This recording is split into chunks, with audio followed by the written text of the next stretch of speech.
Etita nona likaleli wa mangwana ni mwalelepo fukenja ni klekwa savanave Africa. Welcome to Africa Good Morning, the news and current affairs show, bringing you everything you need to know happening on the African continent and beyond. It is a Friday, and you're joined by Ashwin Betty and Aina Raisa Koyo. How are you, Aina? I'm good. It's Friday. Yes. I am always so excited for Friday. I have a theory. Oh, why? I think Fridays are excited about you. Yes. Now let's get into some news making headlines now. Anti-Corruption Commission restricts properties over 400 million kwacha. Thabo Bester is to be monitored 24/7 in jail, while Dr. Nandipha Magudumana is in court for murder and violation of corpses. Now, Sudanese army says a paramilitary mobilization risk leading to a confrontation. We also bring you sports with Ari Hohad and so much more with Master Mike Sichula all the way from Zambia. Stay with Africa. Good morning.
In our top stories this morning, ACC restricts properties worth over 400 million kwacha. The Anti-Corruption Commission has revealed that it has seized and restricted properties worth over 400 million kwacha in its current crusade against graft, giving a quarterly report for the first quarter of 2023. The Commission said as of the 31st of March, the Commission was investigating over 1,000 corruption cases. During the quarter, the Commission received a total of 113 reports of suspended corruption. Of these cases, 110 reports contained elements of corruption and were authorized for investigations, while 3 were pending further action. 28 arrests were also affected during the quarter.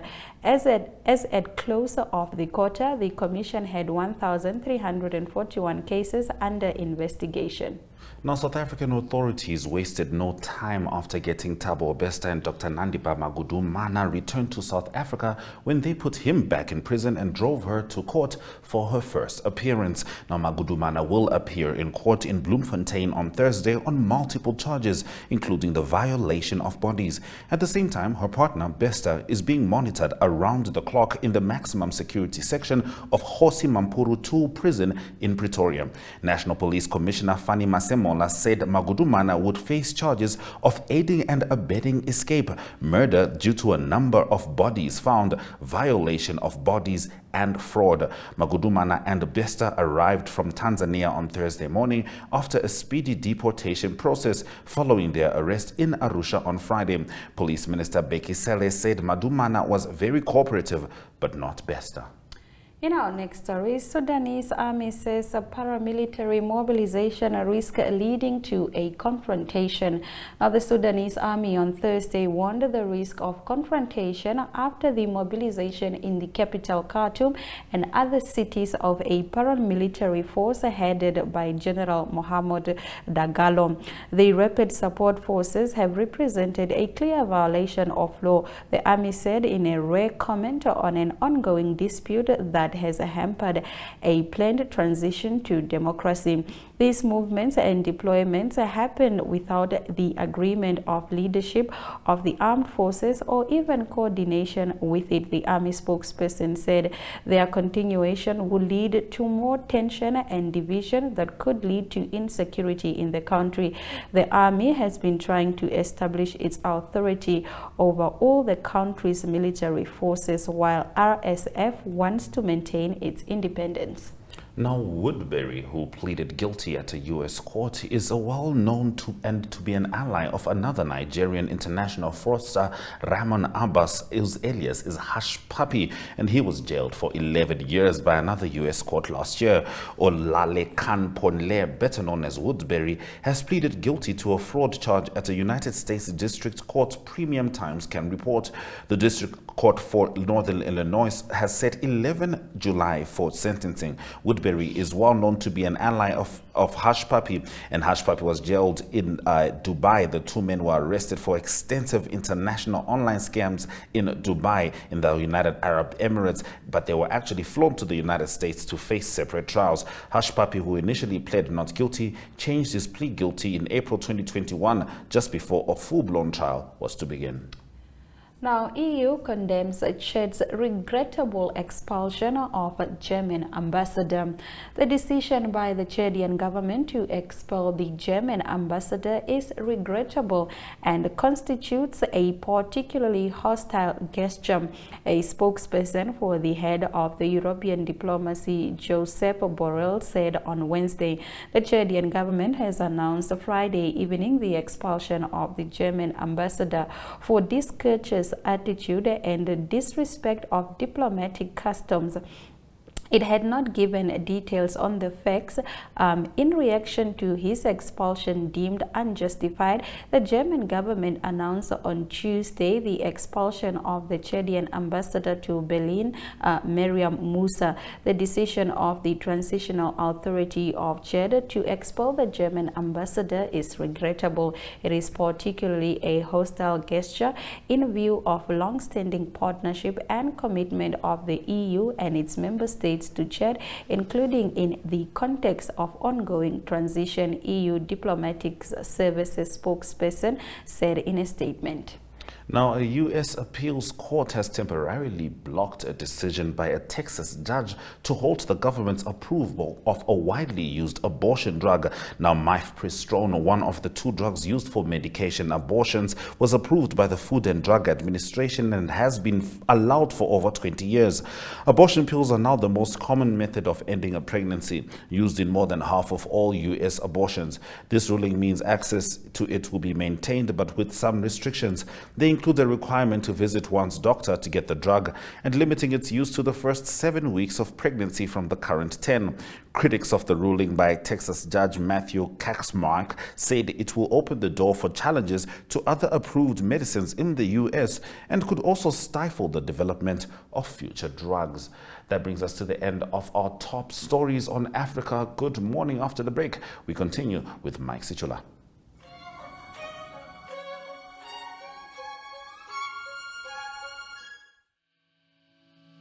Namibiërs sonder grense vertel weekliks die stories van Namibiërs wat oor see of elders in die buiteland werk.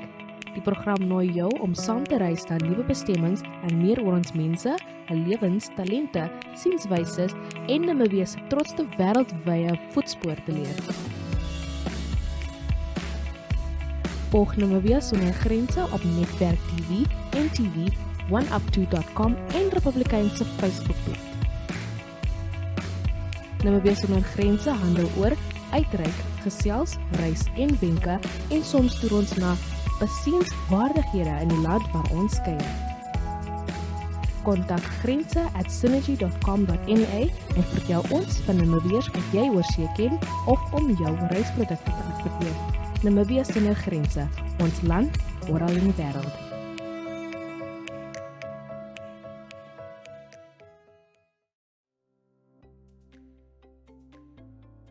Straight Talk is a debate competition for high school learners and a spelling competition for primary school learners, mostly focusing on current affairs among the youth.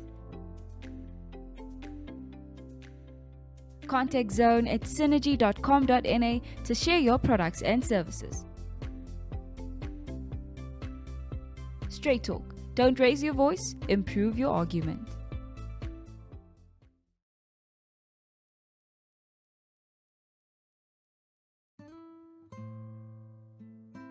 Ohole So Nice is an entertainment show brought to you by the youth for the youth.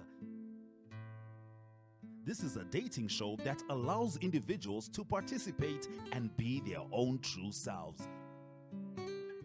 If you would like to feature your brand or campaign on this platform, contact Zone at synergy.com.na.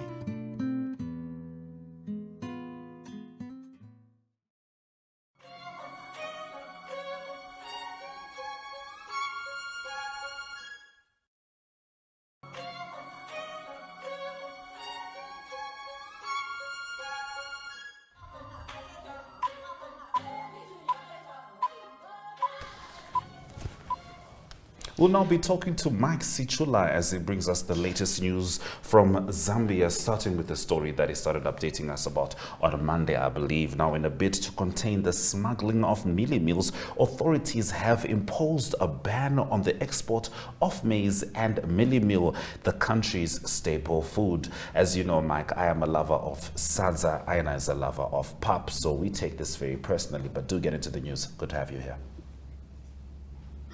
Good morning, and it's a story that has been trending for the past 1 month now, whereby authorities now, such as the military, has been deployed in towns bordering the Democratic Republic of Congo, where hundreds of metric tons of mealie meal that were being smuggled into the Congo have been impounded. As you can see, those mealie meal dumped in the middle of the bushes by the smugglers. So in order to contain the situation, the Zambian government has banned the export of mealie meal. Then they have also issued a statutory instrument to allow for the importation of mealie meal. So they are encouraging private investors to import mealie meal from wherever and export this mealie meal into the Democratic Republic of Congo. So they are saying people who have got the ability, the financial power, can import mealie meal from as far as South Africa and any country that has got enough mealie meal. Then the Zambian military is going to offer escort to these importers, so that the mealie meal that will be imported should not be used in Zambia but exported to the Democratic Republic of Congo. All right, Master Sichula, we understand that Zambia is planning to start exporting fertilizers to Southern Africa. Tell us about this. Yes, this information was disclosed by Finance Minister Mustumbeko Musokotwane, who says that Zambia has now developed enough capacity to begin exporting fertilizer to the Southern African region and beyond. The Zambia has got the nitrogen chemicals that manufactures fertilizer. Then there's also another Chinese owned company, United Fertilizer, that has come on board, and they have increased capacity of manufacturing fertilizer to about 200,000 metric tons. So it is hopeful that in the next 3 years, the company, the Zambian owned company and the Chinese owned company are going to ramp up production of fertilizer to meet the local demand and also have surplus for export into neighboring countries. All right, now moving on to sports. The Copper Queens outing to South Korea was unfortunately disappointing as the Barbara Banda captain side lost both of their friendly matches. Please get into that. It was a poor outing for the Copper Queens. In the first match, the Copper Queens lost by 5-2, and then in the second friendly match against the same side, the South Korea, Zambia lost by 5-0. So meaning in 2 games, they conceded 10 goals and only scored 2 goals. So most of the soccer fans and other soccer pundits have been calling on the Football Association of Zambia to see to it that the technical bench headed by Bruce Mwape is assisted to ensure that the team performs a better outing once the World Cup begins. So after this match in South Korea, Zambia is also going to play Northern Ireland next month to prepare the team for the tournament. So it is hopeful that technical issues are going to be brought into the light so that the team performs much better. All right, Master Sichula, on a sad note, the former African rally champion has died of a short illness, following an illness rather. Tell us about this. Yes, it's a sad development for the Zambia Sports Motor Association because Muna Singh is a former African champion, and he was also a Zambian champion for many years. So he died after, and he underwent liver operation. So according to medical doctors and the video that he posted before he died, his liver had swelled to weigh about 5 kilos, which is abnormal, considering that a normal liver should weigh somewhere between 1.5 kilos. So according to what he did say on a short video that he posted before he died, he said his liver was weighing over 5 kilos, and the operation was successful, but just some days after he came back from the hospital, he succumbed to his death. And many sports fans, especially the motorsport, have been paying their condolences to the family and the Motorsports Association. All right. Thank you very much, Mike, for bringing us the news from the real Africa, Zambia. Thank you very much. I'm glad you didn't talk about the Manchester United versus Sevilla. Thank you very much. I'm going to have a good birthday today. I was just avoiding drawing that picture for you during the broadcast, but stay well, Mike. All right, let's have a look at the weather.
In our economic news this morning, Kenya Airways risk losing millions to Boeing for planes deposit.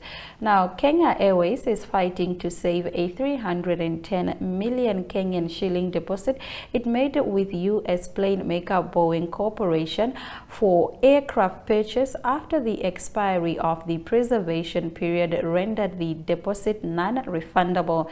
The airline disclosed in its annual report for the year during December 2022 that it risks losing millions of shillings given deposit made for plane purchases are not refundable if the carrier fails to buy the plane.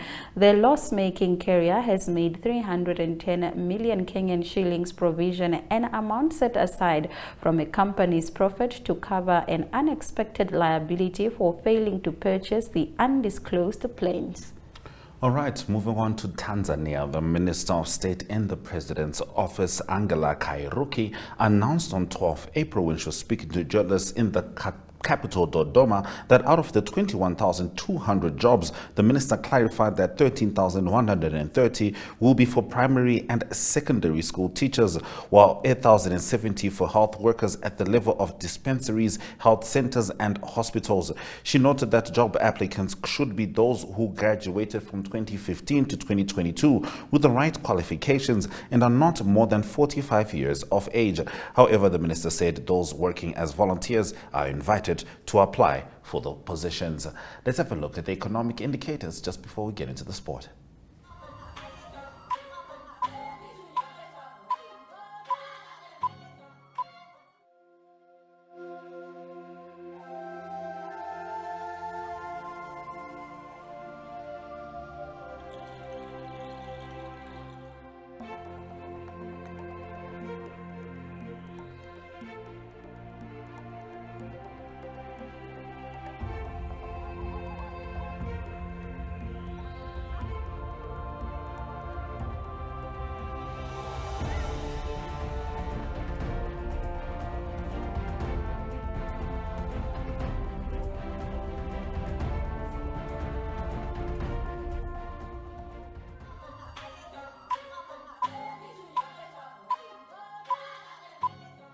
Good day everyone, time for international sports news and starting off with tennis news. It's the Monte Carlo Masters continuing. It's sponsored by Rolex and it's the start of the clay season leading up to the French Open later this year. In the round of 32, it's Holger Rune that beat Dominic Thiem. Dominic Thiem, a very experienced player. He had lots of injury challenges, but it was Rune that won 6-2 and 6-4. Then it is American Taylor Fritz.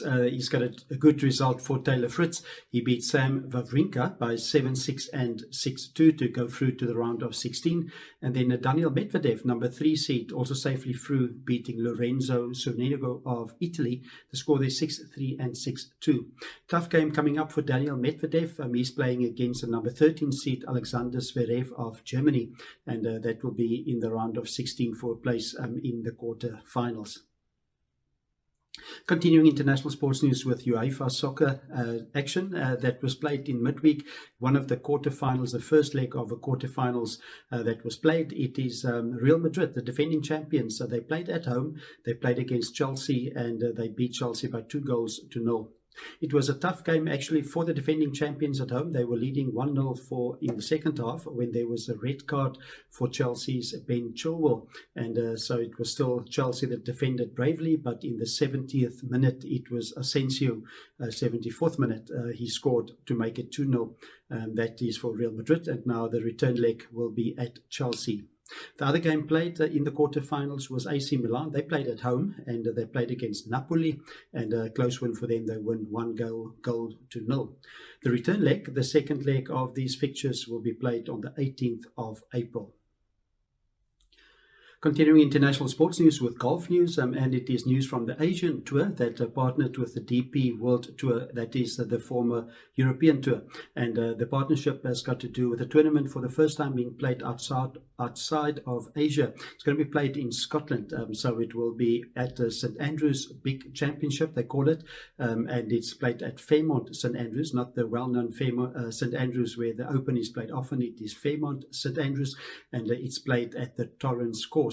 It will be played from the 24th to the 27th of August. That is an Asian Tour event in Scotland, and it's the first of 10 events that the Asian Tour organized. They call it the Elite Level International Series. 156 players will play in the tournament. Closing off today's international sports news with rugby news, it is the United Rugby Championship that continues. Southern African teams have home games after tough away challenges in the Champions League, the Champions Cup, and it is 3 games that's played in South Africa of the United Rugby Championship. Firstly, on Friday evening, it is the Sharks that play against Benetton. That kickoff will be 6:30 on Friday evening. Then also on Saturday, the Bulls play against Zebra. That kickoff is 1 p.m. in the afternoon, and then then the Stormers play against Munster. That game is in Cape Town, and it is 6:15 kick-off time. The news from the Stormers camp is that Dion Fourie, their instrumental Springbok flanker, will be out for quite a few weeks. He's got an eye socket injury, and it's also good news, at least on the other side, for Damian Willemse, the Springbok fullback and centre. He had a hamstring injury, hamstring scare, so to say, and he was cleared his fitness, so he will be able to play on Saturday against Munster, important component for the Stormers. That's international sports news for today. Hope you have a great sports day, and we talk again tomorrow. Goodbye.